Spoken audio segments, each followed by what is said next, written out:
I am not in the frame. The Just line yet. was now. Yeah, we'll wait. I wanted to make Roberto look like the idiot this time. So. Yeah. And now I'm flustered. I can't figure out how to get to this video. Oh my gosh.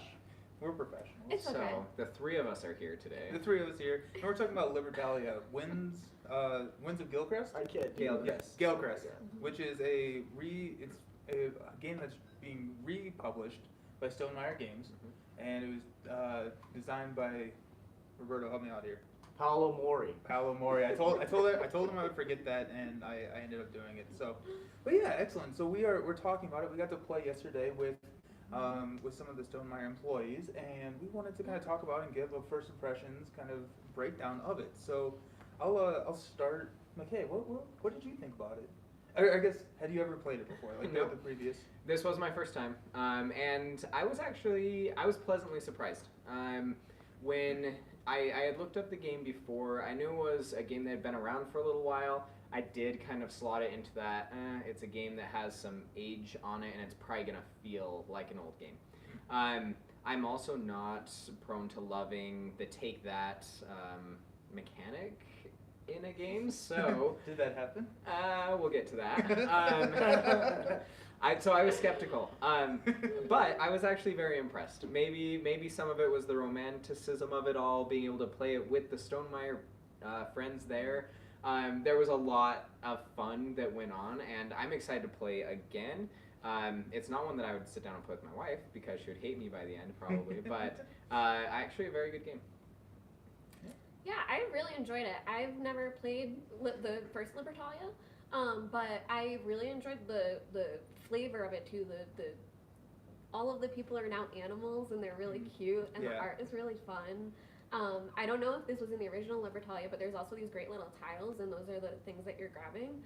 I think, yeah, just resource all the components and stuff. It's really beautiful. I had a really great time with it. I think it was definitely a lot more fun with 6 of us playing too. Like what McKay was saying, I think 2-player, it seemed like the 2-player may not be fun. Which it is important to note that the first Libertalia didn't have a 2-player option. Right. So that is new with this version. There aren't very many new things about it. We asked them about that after. But just so you know, if you are just like, we play 2 players, they said there is a pretty robust 2-player version, which is new.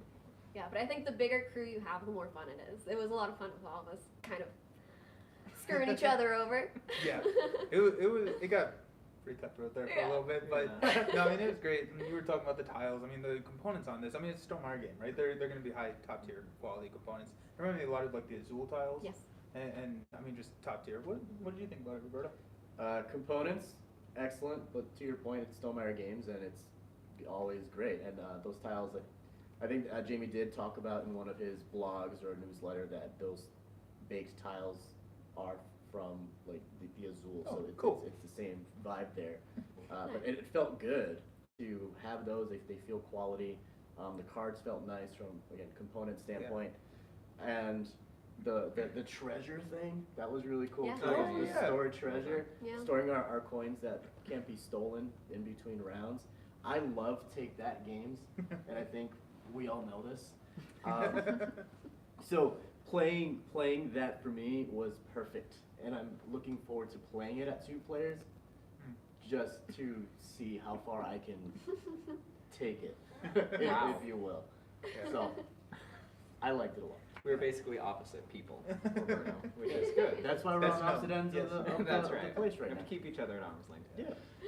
There was one moment that Meg will recount very early in the game. What was it, like the first turn? No, it was a but little it was bit later. the first voyage. First Yeah. voyage. Honestly, I think this may be my favorite memory of Gamma, if not every convention I've ever been to. Poor McKay. We were sitting exactly like this. I had McKay to this side, Nelson to the other side, and you can steal a tile from someone that's sitting next to you. And McKay looked right at me and said, "If I take theirs, will you not take from me and take from Nelson?" Because and they I both said, have the same "Absolutely." thing. So I was like, I could steal from either of you, but I'm looking to make a deal that I'll leave yours if you just won't take it right back from me, because that's just counterproductive. Yep. I And was I just said, trying "Deal." to be good. He took it, and then I took it right back from him. I said, "Don't trust me, we're pirates." So as soon as you said yes, you Yeah. It was Yeah. immediate. There was no hesitation. I was like, absolutely, yes. Oh man. Yeah, we're pirates. Oh. It was great. It's one of those games that during round 1, I was like, I don't know if this is clicking for me. And okay, let's just talk about the structure of the game a little bit. That's fair. This is going to be a little bit easier if we started there. So you're played out over 3 voyages, which are encompassed by, I think it's 4, 5, and then 6 days. And on one of these days, you play a card from your hand blind. Everyone reveals them at the same time. Whoever has the lowest number goes first in the day phase. Whoever has the highest number goes later, but then first in the night phase. Can I interject there absolutely, quickly? Yeah. The cards that you do play, everyone has the same set of cards. Yes, good point. So the cards are numbered 1 through 40. 40. One person shuffles. They tell the other people what cards to get for that turn, and then we all have the same cards that we're trying to play against each other. Yeah, and each card has a unique ability on it. So maybe grab a tile or steal a tile from another player, or kill another player's character, or something like that. So they very cutthroat. Yeah. But everyone has access to the same cards and the same actions. It's kind of dependent on trying to read the room and understand which cards your opponents are going to be playing and try and counteract that. So there's a lot of play the player in this game, which I thought I was really appreciating. But yeah, so you go through, you go 4 cards, and then whatever cards you don't play, you draw 6 new cards, and so your hand is ever expanding, and it starts to get to the point where, at least in turn 3, I started seeing the synergies between the cards. Whereas in turn 1, I also think that we had a fairly poor draw of the first 6 cards, because there were a couple of cards that just weren't playable, that didn't make strategic sense. I think there were like play. 3 of the 5 that Yeah. just didn't do anything the first round, which I don't think is a flaw of the game. I think it just adds to variety. But yeah, there were really only 2 options, and all of us chose one of those 2 options. Yeah. And it was interesting. Yeah. But the cards that you keep over, then, so if I played a cook and McKay didn't, that means that McKay has a cook going into round 2 and I don't. And so if you can kind of keep up with what people have played, what people still have, then you can kind of game that. It's like, oh, I really don't want to be going last in the night phase this turn because I'm going to be taking minus victory points if I do that. So trying to figure out all of that, I just found really great, especially getting into turn 3, or like phase 3, where you had a lot more access to cards. Things started playing off of each other a lot more, and I appreciated that. I grew a lot in my enjoyment of the game. And we should say huzzah to Nelson for winning. Yes. And on your first time, which Well, I think is like it a lot.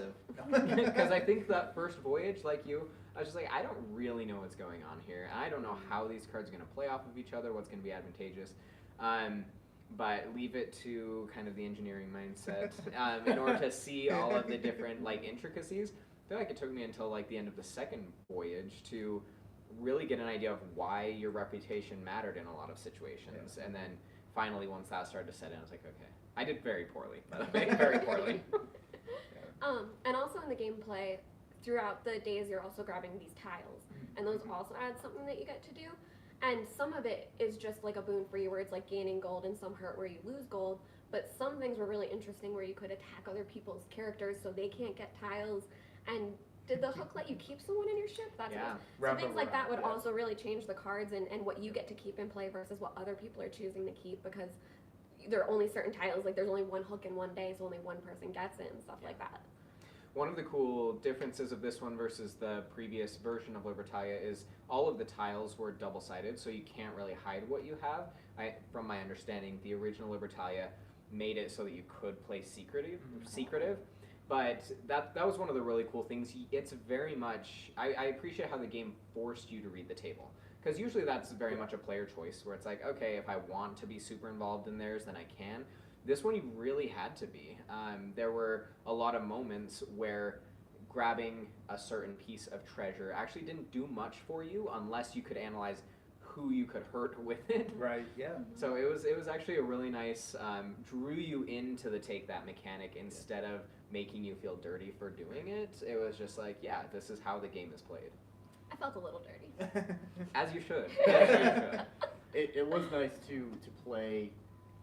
I heard this term from you, a heads up versus a heads down game. This very much is a heads up game. And it's been a while personally that I've played such an interactive heads up game, so that was refreshing for me with that experience. Yeah.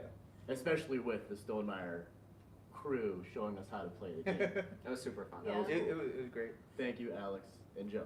Yeah. So the the other thing is we're talking about how cutthroat this game is and how how aggressive we got. We played on the peaceful side of the board as well. Yeah, so, that's right. The board is two-sided, which I think is awesome. I love how our win publishers or designers do this when they throw in two different mechanically sided boards. I mean, I think it's great. Yeah. So this was kind of the intro, or like the less cutthroat side of. You flip it over and it's chaos. Like at It's 6 evil. players, I think it would be insane. I'm excited for you to play that and let me know. Oh, I'm gonna do that. What's also cool, the stormy side Yeah. is modular, so you can Yeah. play on the regular, the calm seas, and have a couple of stormy tiles on there just for variability. Yeah. It's very cool. Yeah, the replayability of this game is incredible.